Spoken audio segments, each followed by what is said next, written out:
Chief secretary साहब पहुंच चुके हैं बुआ बाबा जी का आशीर्वाद लेने के लिए। जनाब करुणावतारं संसार सारं भुजगेन्द्रहारं भवानी सहितं नमामि त्वमेव माता च पिता त्वां नित्यपुष्टां करिष्णीं ईश्वरीं सर्वभूतानां त्वामिलोकभयेष्यं प्राणवल्लभे ज्ञानवैराग्य सिद्धिर्भा। जयकारा बुआ बाबा जी दा, बोल सांचे दरबार की जय। जयकारा शेरा वाली दा, बोल सांचे दरबार की जय। सच्चियां जोतां वाली माता तेरी सदा ही जय। भक्ति की थी। घारकोट का इनका जन्म स्थान था। घारकोट से ये डेली वैष्णो देवी के दर्शन करते थे और 12 साल जब लगातार भक्ति की माता वैष्णो देवी की, तो माता वैष्णो देवी ने इनको दर्शन दिए थे। और फिर बाबा जी ने माता वैष्णो देवी ने कहा कि भाई तुम वरदान मांगो। तो तब बाबा जी ने कहा मैं तो कोई किसी चीज के लिए कर रहा था, मैं तो आपके ऐसे निष्काम भाव से सेवा कर रहा था। तो माँ वैष्णो ने कहा नहीं फिर भी वरदान मांगो। तो उन्होंने वरदान में बाबा जी ने कहा कि मैं आपकी साक्षात सेवा करना चाहता हूँ। तब माँ वैष्णो देवी थी, उन्होंने इनको मतलब वरदान दिया कि मैं तुम्हारे घर में कन्या के रूप में जन्म लूंगी और मेरी 5 साल की बाल लीला होगी। और उसके बाद कुछ ऐसा घटित होगा कि मुझे भी अपना मतलब मेरी 5 साल की बाल लीला जो होगी वो भी समाप्त होगी और तुम्हें भी अपना शरीर छोड़ना पड़ेगा। तो फिर बाबा जी घारकोट कुछ ऐसे सर्कमस्टांसेस बने कि वहां से छोड़कर बाबा जी को यहाँ पे आना पड़ा। और फिर यहाँ पे आके जो यहाँ पे राजा थे उनसे बाबा जी ने एक जमीन ली।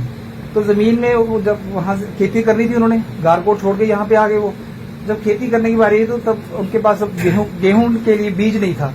तो हमारे परिवार के जो 650 साल पहले जो हमारे पूर्वज थे उन्होंने उस समय उनको बीज दिया बाबा जी को।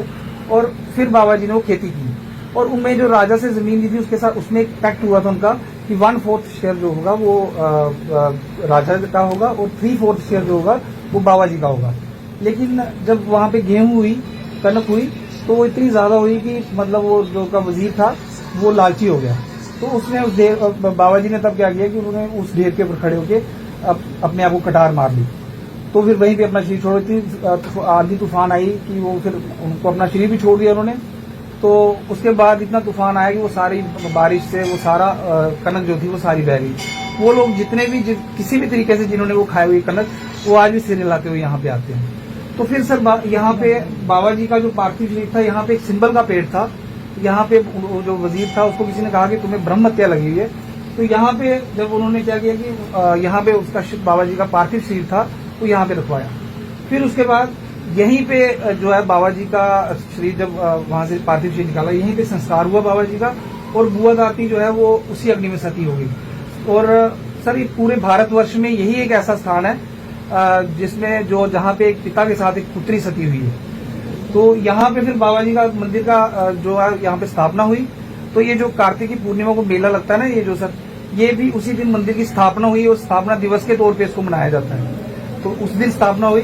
फिर हमारे पूर्वज सब जो है वो 650 साल से, क्योंकि हमारे उस समय वो बाबा जी कनक नहीं दे सके, तो बाबा जी ने कहा कि आपका परिवार जो है ये यहाँ पे सेवा करेगा। तो फिर सर यहाँ पे 650 साल से पीढ़ी दर पीढ़ी मतलब हमारा सेवा कर रही